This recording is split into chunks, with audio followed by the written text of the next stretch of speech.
pertama kali aku ingin diskusikan adalah soal tweetmu. Hari ini tweet Samara itu adalah, coba kita baca sama-sama. Saya coba baca nih. Politik hari ini, perempuan dianggap tidak bisa mengambil keputusan secara independen. Seolah perempuan itu objek lemah yang dengan mudah disuruh dan dipengaruhi oleh laki-laki. Dan agak norak nggak sih? Cari tweet pasangan saya yang dari dulu nggak pernah tertarik politik praktis. Gitu kira-kira yang kamu tulis ya, Samara ya? Betul. Ya. Apa-apa yang bikin kamu nge-tweet ini, Samara? Ya karena aku ngerasa kayak lucu aja gitu bahwa kan kita tahu bahwa politik kita sangat terpolarisasi hari ini ya Mbak Rosi. Dan dari dua kubu yang terpolarisasi ini semuanya membawa narasi yang sama. Dari satu kubu tertentu mengatakan wah Samara terpengaruh akhirnya pindah kubu nih karena suaminya. Di kubu yang lain alhamdulillah Samara taubat ngikutin suaminya gitu. Jadi terus kemudian aku jadi merasa kok di dalam percakapan ini yang menjadi lebih penting adalah bahwa Samara itu sedang berada dalam pengaruh dan disuruh gitu kan.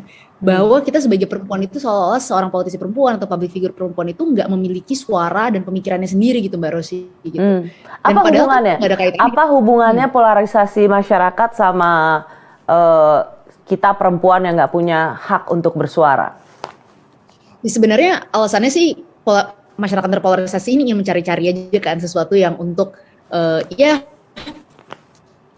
menggoreng isu, untuk membuat diskusi-diskusi politik yang sedang memanas gitu kan. Tetapi kemudian di dalam balik dua kubu yang terpolarisasi ini ada satu kesamaan.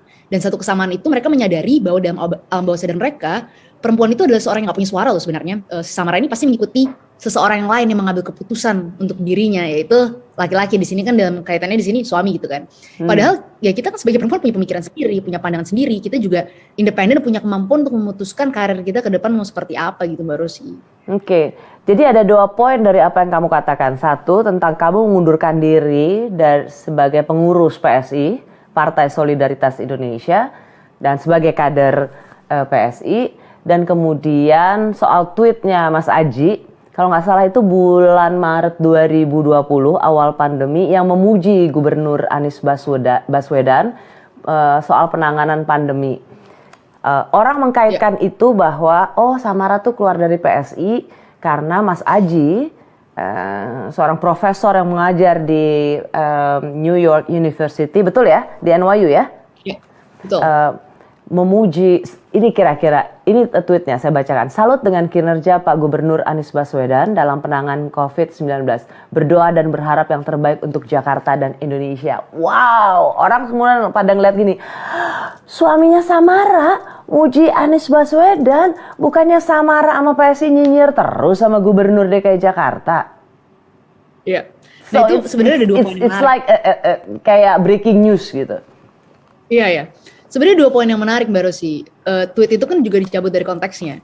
Kalau kita ingat tanggal 19 April 2020 itu kan Indonesia lagi salah satu peak ya di Indonesia ya. Nggak se-peak yang Juni, tapi waktu itu salah satu peak masuknya COVID-19 ke Indonesia. Dan memang situasinya waktu itu koordinasinya masih lagi buruk-buruknya.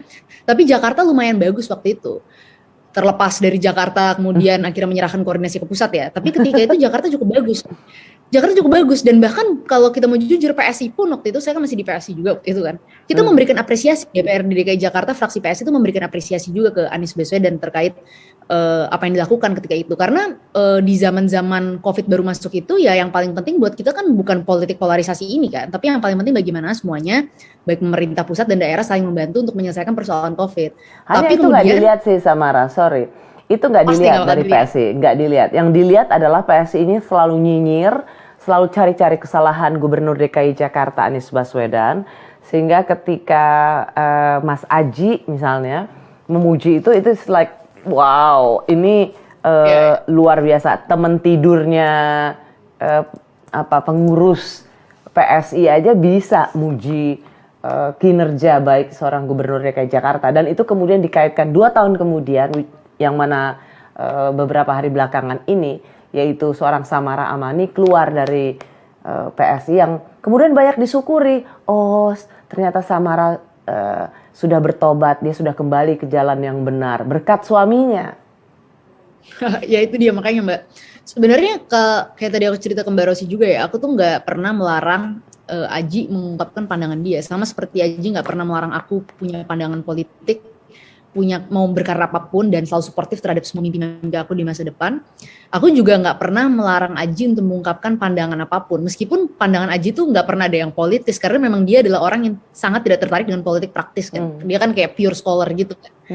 Jadi ya kalau misalnya dia memperlakukan aku sebagai pasangan yang setara dan membebaskan aku juga merasa aku nggak berhak untuk misalnya nyuruh-nyuruh dia atau maksa-maksa dia, jangan nge-tweet gitu, jangan ngomong gini, jangan temenan sama dia, hanya karena aku punya posisi politik dan pandangan politik tertentu. Itu kan nggak fair gitu kan, karena aku memandang pernikahan itu adalah relasi yang setara dan karena itu kita harus saling menghargai pandangan pasangan satu sama lain.